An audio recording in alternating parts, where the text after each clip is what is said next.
Are you in a constant rat race, trying to pay bills, trying to buy a house, buy cars, pay off your credit cards? If this guy is you, then you definitely have to read this book. Here you go, brother. Books and Beers Associates. Welcome back to another episode of Books and Beers. The first one in this new year, new me. It's 2021. Happy New Year's. Happy New Year's. All right. Happy New Year's. Excited about this. So, Falcon, what's the book we have for today? Today we have Rich Dad, Poor Dad. A little different here. It's called Padre Rico, Padre Pobre. Why is it called in Spanish? Because it's in Spanish and my dad already had it. He purchased it almost 20 years ago and it's being passed down. My dad read it first, my brother read it after, and then I read it. So that's why. Awesome. And it was written by Robert Kiyosaki. And can you explain why it was called like that? So Robert Kiyosaki had two father figures. Let's say Falcon was his real dad, which he called the poor dad. He had the poor mentality, as he calls it, the middle class mentality. You go to work, pay your taxes, buy a house, buy a car, pay for school, repeat for the rest of your life. And then he had another father figure, the rich dad, who had the rich mentality, who didn't evade taxes, but had a way of paying the least amount of taxes possible. We'll talk about what the mentality entails later on, but it's called like that because he had two father figures and he would learn a lot from both sides. And he doesn't say that either side is right, but he compares it and it's really interesting. Which is one of the cool things that he never tries to prove a point. He just like explains the way they were thinking, especially with the poor dad being a teacher. I think he became like a really successful teacher. Right. And then the rich dad had, I think, was like a gas station company. Like a business, yeah. Yeah, like a business like that. So that was really interesting. So yeah, it's just two different point of views of seeing life and handling your money. Yeah, pretty much. Interesting. Both of them were from Hawaii, and he himself was from Hawaii. And the most parts of the books are actually in Hawaii. So that's why today we selected a Hawaiian beer. Kona from Hawaii. Yeah, the Kona Brewery. This is the Big Well Golden Ale, which is one of the big ones they have. It's a somewhat of a known brand. So let's give it a try. Another light beer for our repertoire. This one you can see through, unlike the ones in our end of year review. Salud. Cheers. I like it. Alright, so this is definitely, I'm gonna go ahead and say a little spoiler. This is definitely a must read. I mean, like you have to read this book. So we're gonna do what we always do is we don't want to spoil the book. We're just gonna talk about the main takeaways. So I have actually selected two takeaways that I haven't shared with Barney, and we're just gonna discuss them a little bit. So the first one, Barney, is you being a student that studies accounting and talking about how you're gonna take the CPA exam soon. Talk to me a little bit about the accounting charts that he has throughout the book. What do you think? So we talked in the beginning of the episode about how you make money and then you buy houses and you buy a car. People nowadays like think of buying a house as buying an asset. Like you rather buy a house and not rent because you have your house, which is an asset. But he explains that the rich dad mentality is that a house that you live in is actually a liability. It's something that takes away, that drains money from you. Exactly. So what he explains is that you should buy assets, investments that pays dividends, rental properties that pay you money, and when you have enough income coming from those assets, then you can buy those liabilities, which are your house, your car. And so I think that was a main point for me, is that all the money you make, if you want to have the rich dad mentality, you should invest in money producing assets that will eventually pay for all the liabilities you have later on in life. And from the accounting classes that you had and all the accounting understanding that you have, do you think these charts, which explain in very simple terms, were better than the ones that you got before? You think they added a lot on top of all the knowledge that you had? Yeah, because you know what? I had never thought about it like that because I grew up with that poor dad mentality of I want to have a house with my family, I want to get my car when I start making money. And now I understand this. I see my life as a balance sheet. If you guys are not familiar with accounting, there's 3 statements. The balance sheet is the principal one. And I see my life as a balance sheet, and now I know that my goal has to be to get assets that are gonna produce me money. So it's a nice way to conceptualize. You're gonna be editing this video, just put the chart here so people can see. Charts. And the relationship between like the balance sheet, the income statement, he said that are like the most important ones. And he just puts like arrows and makes it very simple in the way that they connect between the two. And it's a nice way to visualize that your income coming and flowing through, and the different mentalities between the two dads. Yeah. He also has a board game, which I've actually never seen. He has a few pictures at the end.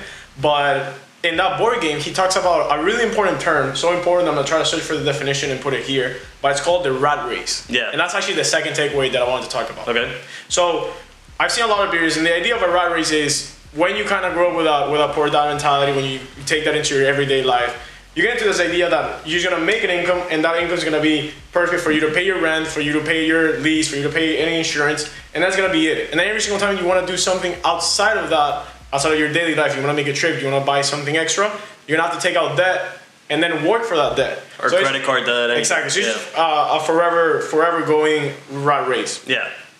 The hard part is obviously getting out of that, but that's the part that's so interesting, and that's why I like the book so much, because he talks about that, he gives you the tip and endless. And one of the most interesting things that I learned from the book, I had never thought about like that, I don't know if you have, is throughout a year, if you have a salary, you're working 4 months out of the 12 months for the government, pretty much. Brutal, yeah. And so he says, why not create your own company or create your own money, your own income, and that way you can expense all the expenses, your business expenses, and you can lower the amount of tax you pay, which is pretty interesting. And that way you can get out of the rat race, like he calls it. Yeah. No, that's what I love about the book. The book is put in a lot of departments, like it's put in the autobiography, it's put in the finance, it's put in the real estate. He touches a little bit on real estate. I think the biggest one is motivational. Yeah, that's the reason why I read it. My brother read it, and it was one of those books that he finished in like 2 days. I finished reading it. I recommend it to you, and I don't want to brag, but it became your favorite book. It is one of my favorite books. Yeah. So it's truly a good book, and like Falcon said, it touches a lot of points about life in general, and it's a great introduction on finance, great introduction on personal relationships, great introduction on it motivates you to make money, to learn more. And if you I have some friends that don't know about stocks or all the finance world. If you just want to know how to handle your finances or how to understand money better, this is a great book to start. And then you're gonna expand with other books, which we'll always review as well.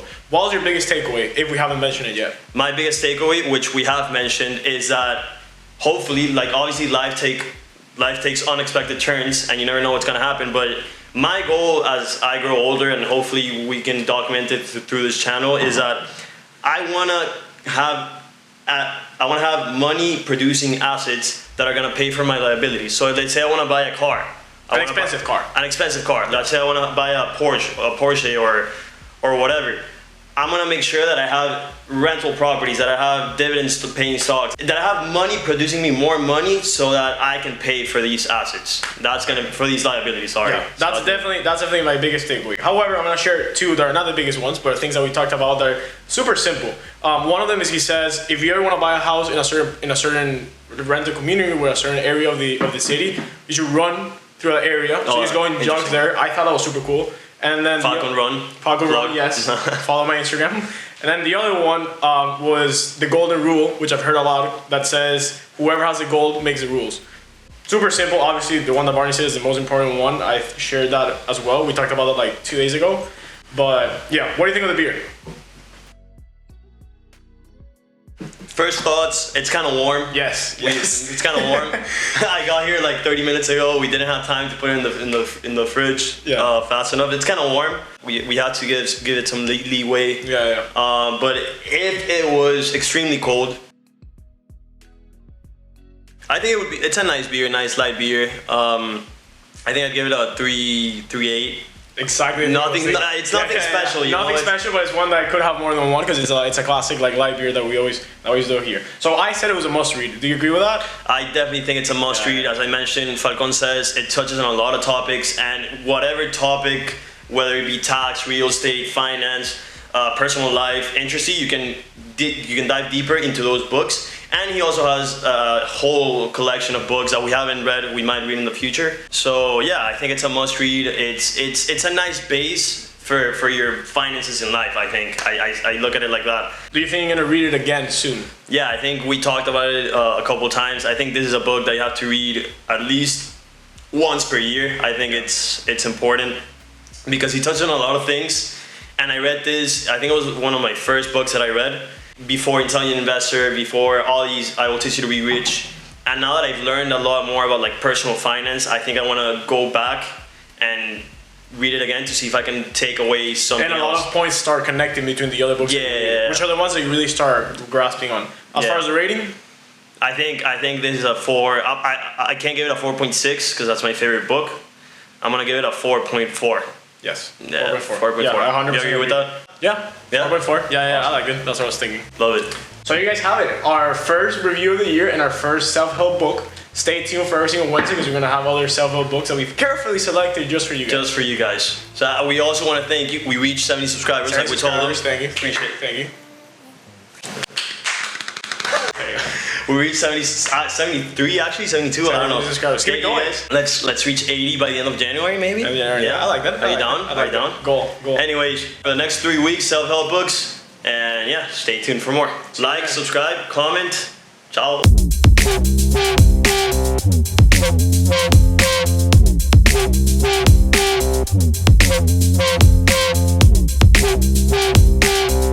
Are the only reasons why you want to make a salary?